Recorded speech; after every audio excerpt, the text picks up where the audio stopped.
In this video, mag-create tayo ng account sa NetBank kung saan magkakaroon ka ng bank account na pwede mo ma-access gamit lang ang phone mo at ma-enjoy pa ang mas mataas na interest rate kumpara sa bangko. Paano? Tara pag-usapan natin. By the way, kung first time mo sa channel na ito and gusto mo pa ng mga online tutorial videos katulad nito, please click the subscribe button. Mula sa Play Store or App Store, i-search mo lang ang NetBank at mula dito makikita mo ang NetBank Mobile. Isa itong rural bank kung saan pwede kang mag-open ng bank account gamit lang ang phone mo. From here, pwede kang makapag-deposit or cash in. Also, makagawa ng iba't ibang mga transaction katulad ng pagbayad ng bills, pag-transfer ng pera, at marami pang iba. Ang unang step ay i-install natin itong app sa phone. At i-tap lang itong open. Ito ay insured ng PDIC at regulated din ng Bangko Sentral ng Pilipinas. Meron itong reminder tungkol sa collection ng data natin. It means yung usage o yung paggamit natin ng mobile app ng NetBank. Tap ko tong slide to continue para makapag-proceed at mag-open na tayo ng bank account dito. Tap ko tong open free account. Ang requirements para makapag-proceed ay cellphone number. Dapat dito sa Philippines yung phone number, valid ID katulad ng passport, UMID, driver's license, also yung pen and paper na rin para sa signature. Meron tayong 10 minutes para matapos tong pag-sign up. Tap ko na tong get started. Ito yung terms and conditions. Pwede nyo tong basahin further before mag-proceed. Sa akin okay na. Tap ko yung next. Meron din silang privacy policy which is ito yon. Tap ko yung next at i-confirm na natin to. Mula dito, hihingin na yung cellphone number, email address, at referral code. Enter ko lang. At yung email address natin. Para sa referral code, kung wala pa kayong gagamitin na referral code dito sa NetBank, pwede nyo gamitin itong code na to. At kapag okay na, i-tap na ang next. I-double check lang kung tama lahat ng info. Sa akin, tama naman. Tap ko na yung confirm.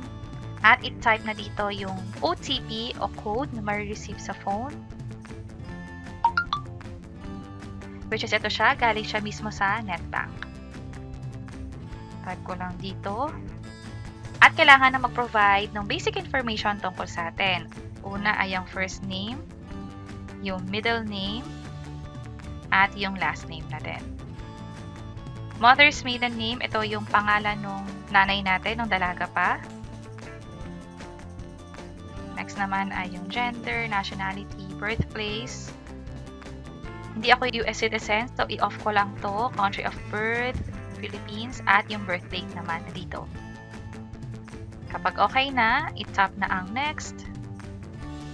Sumunod naman ay yung home address. Search ko lang dito, tap ko yung more, at ilagay na rito kung saan ka nakatira. Tap ko na ang next. Next naman ay information tungkol sa source of fund. Sa income type, ito yung pagpipilian. Halimbawa, empleyado ka, sumisweldo, pwede mong piliin yung salary. Kung naman nakaka-receive ka ng pension sa SSS, andito rin yung option ng pension or SSS. Pwede rin remittance kung nakaka-receive ka ng perang padala, allowance din, or business. Nature of work, ito naman yung pagpipilian. Country of work, kung saan nagtatrabaho, income remarks, optional lang, so leave ko na lang as blank. Gross annual income, pwede nyong ilagay dito kung magkano ba yung kinikita ninyo sa loob ng isang taon. Yung TIN number, optional, SSS, GSIS, optional. Ibig sabihin, okay lang na iwan as blank. Kapag okay na lahat, i-tap ko na tong next. This time, mag-upload naman tayo ng requirements nila. Sa document type, ito yung ID. Ito yung list of valid ID na tinatanggap sa NetBank. Piliin natin ang TIN. Document number, ito yung parang TIN number o kung ano man yung number, ID number na nakikita natin doon sa ginamit nating document type or valid ID. Expiry date, actually walang expiry to, so ilagay ko 000 at i-upload ko na yung picture niya. Kapag okay na, i-check lang to. At pwede na tayo mag-proceed sa next step. Tap ko lang tong next. Oops, invalid date. Wala naman kasing expiration to. So, lagay ko na lang is 12, 13, 20, 15. Tap ko na yung next. Dito naman, kailangan natin magpirma sa isang blankong papel at picturean iyon. Sa pagpirma nga pala, ang ginagawa ko is 3 signature sa isang papel. Kapag okay na, picturean na. At i-tap ang check. I-tap na natin ang next. Next step, sa isang papel, sumulat ulit ng Netbank Mobile at mag-take ng selfie kasama nun. Tap ko yung next. Para naman sa step na to, kailangan mamili ng branch. Dito kasi sa Netbank, since mobile siya, pwede ko nang piliin yung Netbank Mobile. Pwede nyo i-tap itong see more para makita pa yung full list. Sa akin, okay na. And then, tap ko yung next. Please check all the information kung tama ba. Ito yung mga binigay nating info kanina, yung basic details tungkol sa atin.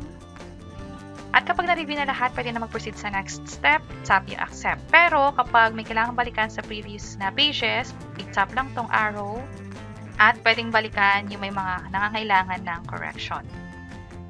Pero sa akin, okay na, na-review ko na lahat, tap ko na yung accept. Andito yung consent na nagko-confirm na rin ng mga pinrovide nating information ay tama. In-authorize din natin yung Netbank to adjust the details. Example is yung pag-correct sa name natin in case na may mali sa spelling or iba pang info katulad sa birth details at marami pang iba. Slide ko na to confirm. Uploading file na. And application sent na. May ma-receive daw tayong text kapag na-approve na or kapag may any updates about sa ginawa natin pag-open ng bank account sa Netbank. Tap ko tong okay. So, stop ko muna tong recording na to at maghintay tayo ng text from Netbank. After 1 business day, umaga pa lang, na-receive ko na yung text from Netbank. Approve na yung account, may customer number, at may account number dito sa text. Itong account number ang magagamit natin para sa next step doon sa Netbank mobile app. Kapag inopen nyo na ulit yung app, ang i-click na natin ay I have an account at ilalagay na rito ang last name, maging ang birth date. Next naman ay ID number. Itong ID number, ito yung ginamit nating valid ID at may number doon, either TIN number, UMID number, passport number. So, ilagay natin dito yon. At finally, yung account number naman. Kapag okay na, i-tap lang tong next. Hintayin ang code na may receive sa phone. At ito na yung code. Enter lang natin dito. At mag-create na ng 4-digit PIN. I-enter ulit ang 4-digit PIN. Authenticate with biometrics. I-allow ko na to para pwede ako mag-login gamit yung fingerprint ko. Ingat lang sa paggamit ng biometrics kasi baka may ibang nakaka-access ng phone nyo gamit yung fingerprint nila. Click ko na yung get started. At ito na agad yung Netbank account ko. Meron ditong 10 pesos kasi gumamit ako ng code sa pag-sign up. Again, kung wala pa kayong code, pwede nyo gamitin itong code na to. At from here, pwede na tayong makagawa ng iba't ibang mga transaction. Yung pag-scan QR, kapag magbabayad tayo sa mga establishment. Also, pwede rin mag-transfer o perang padala, pwedeng via InstaPay, mabilis na fund transfer. Kapag naman malaking payment or malaking transfer pala, PesoNet ang gamitin. Meron ditong deposit, withdraw. Pwede rin mag-open ng time deposit at mag-open na rin ng loan sa kanila. At ganun kadali mag-open ng Netbank account. Isa itong bank account na insured ng PDIC up to 500,000 pesos per depositor at regulated din ng Bangko Sentral ng Pilipinas. Para sa next tutorial, yung pag-cash in, iba pang paggamit ng app, pwede nyo nang i-check itong video sa baba. Sana makatulong and see you sa mga next videos. Bye-bye!